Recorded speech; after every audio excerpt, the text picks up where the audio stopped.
Last month, I watched YouTube creator Ratatosker stream A Link Between Worlds in preparation for the upcoming The Legend of Zelda Echoes of Wisdom.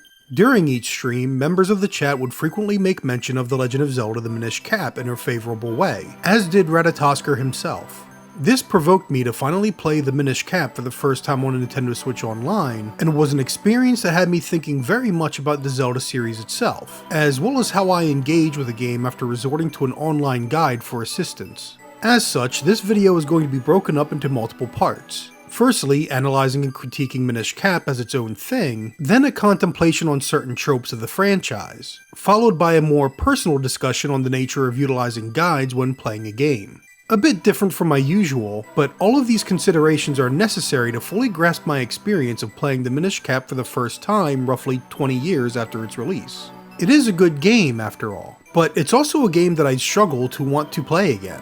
In order to get into all that, however, I'll need to go into spoilers. So, be advised if you haven't already played Minish Cap for yourself, as I'll be spoiling things even up to the end of the game.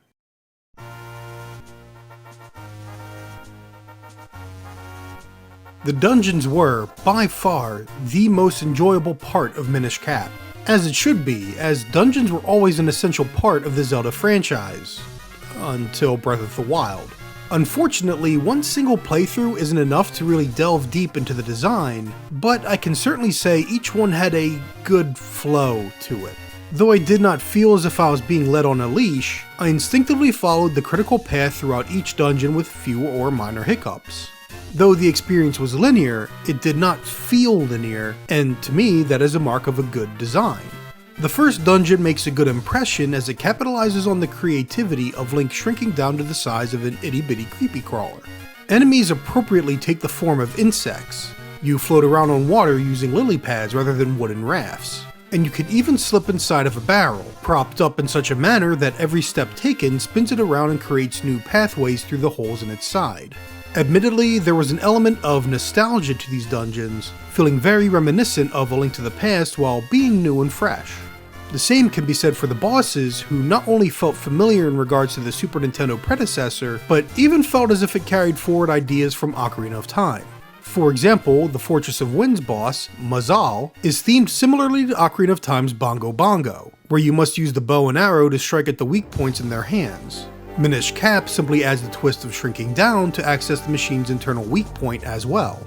This is one of those elements that a lot of players, including myself, had criticized a lot as early as 20 years ago, griping about the Zelda games following a formula and becoming predictable.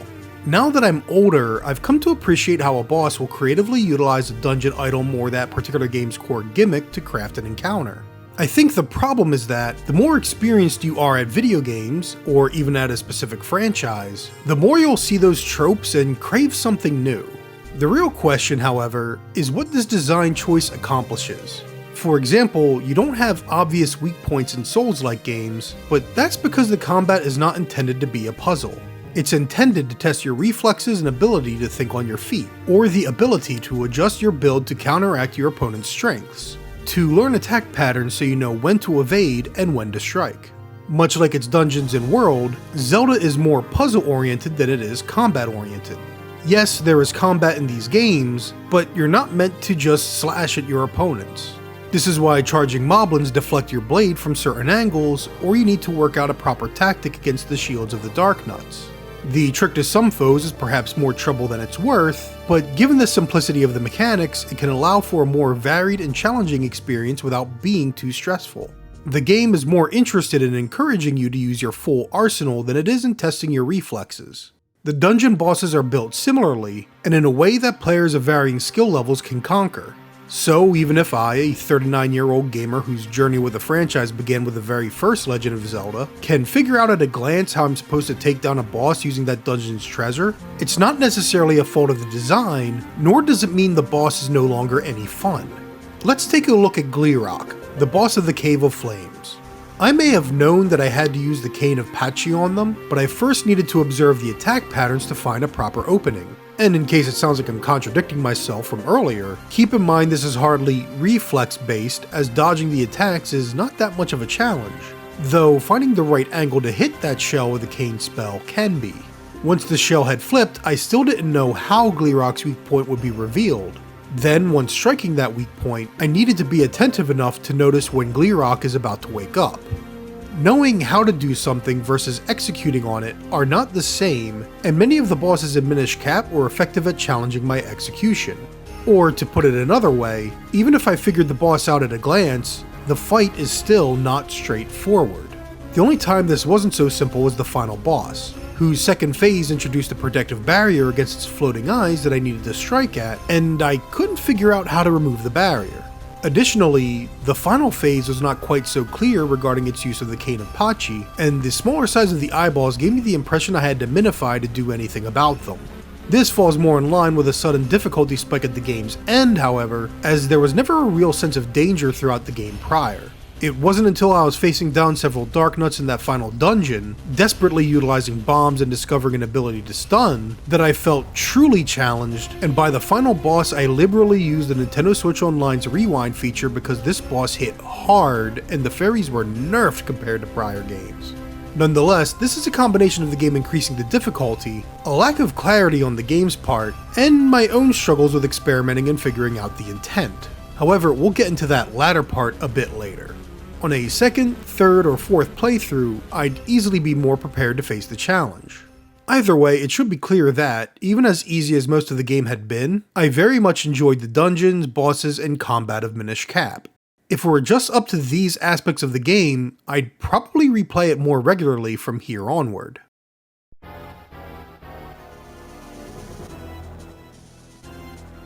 Kinstones are just padding. These are, without a doubt, the biggest obstacle to my coming back to Minish Cap. They may be optional, but too many good treasures are mixed in with the worthless or pointless rewards you typically get when fusing these things together. In case you're watching this and are not familiar with Minish Cap, Kinstones are a type of item that you can collect throughout the world. Red and blue ones can be found in treasure chests or gifted by an NPC. Green ones can be found at random in the game world by cutting grass or defeating enemies. And the gold ones are for specific mandatory objectives. As the game progresses, more and more NPCs across the world will be looking to match Kinstones, as you only have one half of a stone yourself. If you can successfully match a Kinstone, then something in the overworld will either be revealed or unlocked. In some cases, this grants access to something useful, such as a piece of heart, or a spare bottle to store potions in. Other times, it will help progress an optional side quest, such as helping this poet return to their home, or increasing the number of Gorons digging in this tunnel. However, most of the time the reward will be something like rupees, a tough and aggressive monster that drops a lot of rupees, or another Kinstone.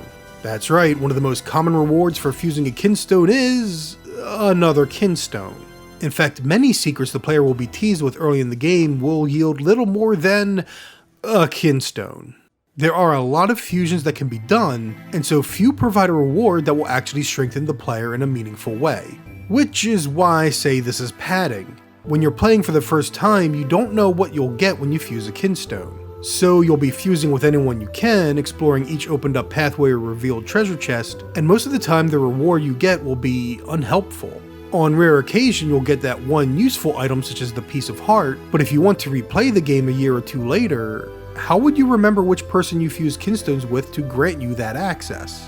You fuse so many that each NPC blurs together. The only ones you might clearly remember are things like the Kinstone for the poet since it directly correlates to his continuing quest log, or these weird slots in the walls of diggable tunnels that, when a Kinstone is fused, increase the number of Gorons breaking through rock. These are only the ones with a memorable and direct correlation I can think of off the top of my head. I think the whole reason the Kinstones were included is because, if you look at the world map, it's smaller than something like A Link to the Past, especially if you take into account the lack of a dark world. The Kinstones were used to help seal away more secrets in a smaller world, but the execution meant too many of those Kinstones were pretty worthless. It would have been better had the game instead better utilized Link's ability to minimize and explore the small corners of the world, finding secrets in that manner, or simply placing these rewards more naturally into the world. Why, for example, couldn't each cave with a Kinstone slot have had an actual Goron in it, and in speaking with them they would join in with their digging brethren? The end result would be the same. You dug through the tunnel and found the secret. I have a fear that Kinstones were actually just a sign of a problem in Zelda's design that Nintendo never thought to address, but had instead just leaned into.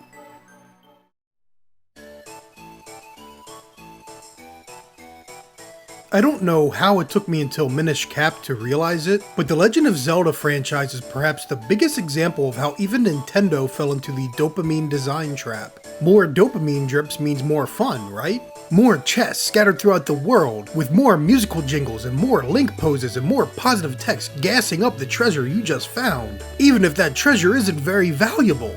No matter what resource it is, Link is almost always swimming in an economy of riches. You can even see this in the latest Breath of the Wild, Tears of the Kingdom, and Echoes of Wisdom design styles. In fact, let's take a moment to look at Echoes of Wisdom in particular, the latest release and perfect example of how bad this problem has become. Throughout the world are a variety of food-based ingredients that can be used to create smoothies. Different ingredient combinations create different smoothies, and so the player is encouraged to explore the world and seek out more of these food items so they can create different smoothies. Except most smoothies just restore hearts. The same quantity of hearts even. Only a selection of food items will add a benefit to restore Zelda's sword-wielding ability or add some additional buff effect. Most of your recipes may have a different name and graphic, but a lot of them are just a red potion. Well, that's okay. Make enough smoothies and you'll get a reward. You'll get a spyglass that makes it easier to find more smoothie ingredients. There's also the stamps game, where you find a stamp location, get a stamp on a card, and if you fill up that card, you get milk. Hooray! Using kinstones just to find more kinstones, having to get a big enough wallet just to store enough rupees so I could buy the bigger arrow quiver or bomb bag, unlocking several golden rupee dropping critters despite already having more rupees than I needed. All of these things in Minish Cap made me realize that Nintendo had already fallen into this trap around 20 years ago. The kinstones may be padding, but they also fit into a formula that has plagued Nintendo since the introduction of the gold Skulltula. You can even argue that it has been a problem since they split heart containers into pieces of heart in A Link to the Past. Zelda has a problem with trying to scatter as much treasure and rewards around the environment as possible, and the musical jingle and Link's proud or happy pose at getting something shiny tricked our brains into thinking we found something useful. Or, as time wore on, we became numb to it, shrugging off yet another treasure box with just rupees in it in favor of celebrating the piece of heart we would find later. I imagine some players could find me crazy for this, believing that the Zelda franchise's plethora of rewards are great. More is always better, right? More organs means more human. At the same time, I feel like there have always been complaints about doing so much work to reach a treasure chest only to find some rupees in there. Nevertheless, I never thought of this as a deeper design problem until the Minish Cap and its kinstones, and it kind of woke me up to this being an increasingly larger problem in every Zelda game since A Link to the Past or Ocarina of Time. If rewards are plentiful or easy to get, then they cease to be rewarding.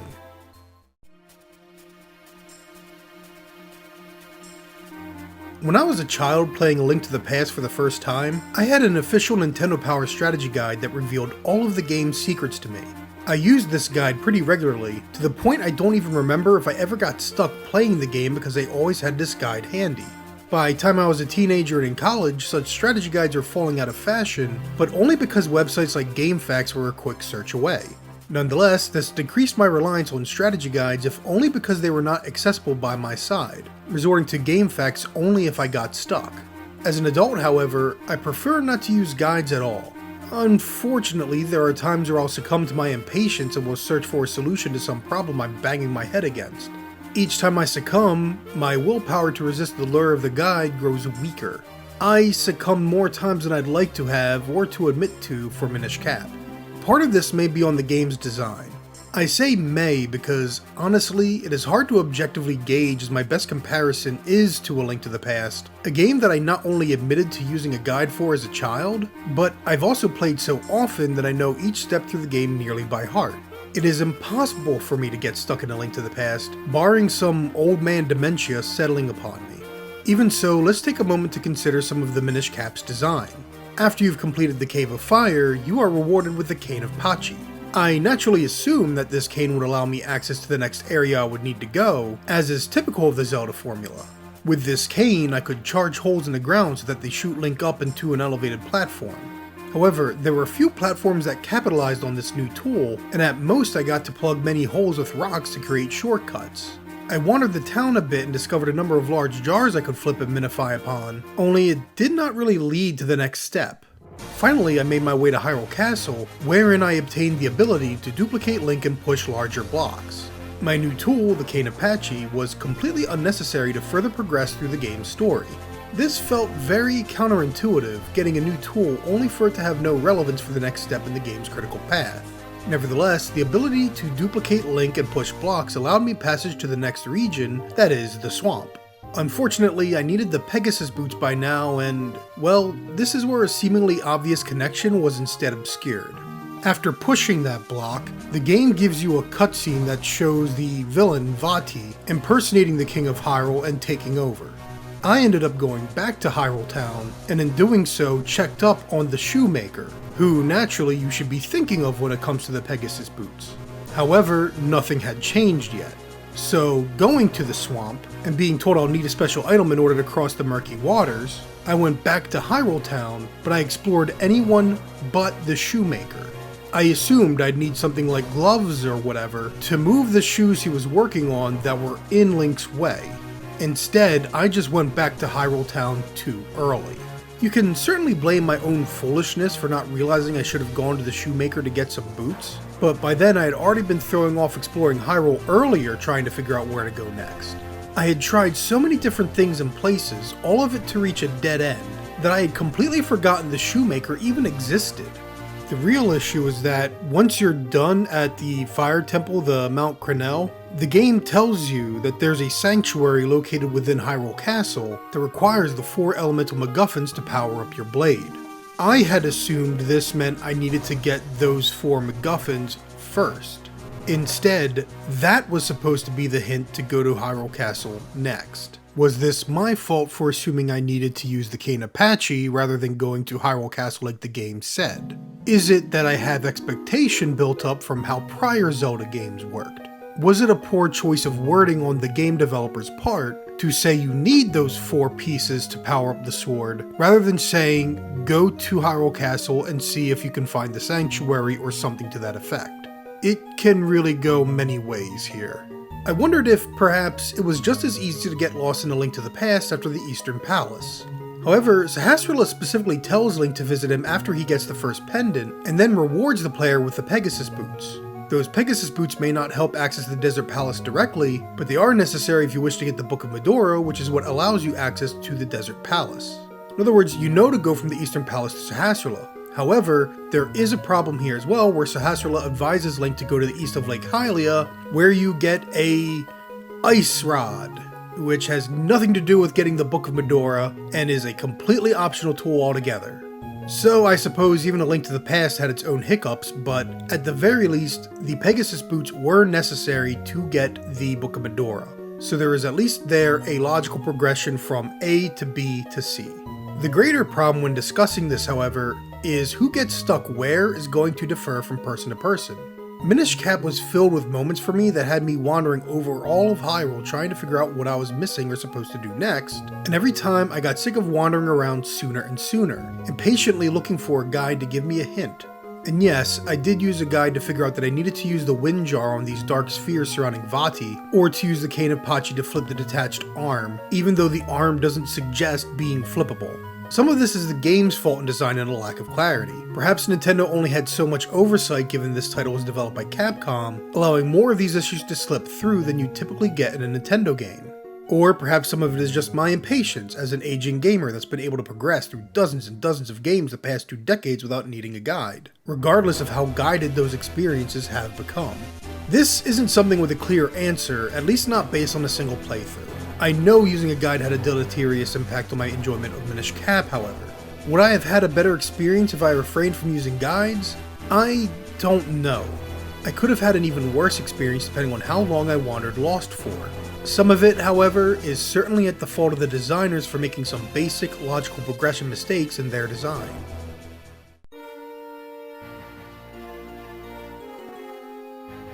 There's a possibility I'll return to Minish Cap someday.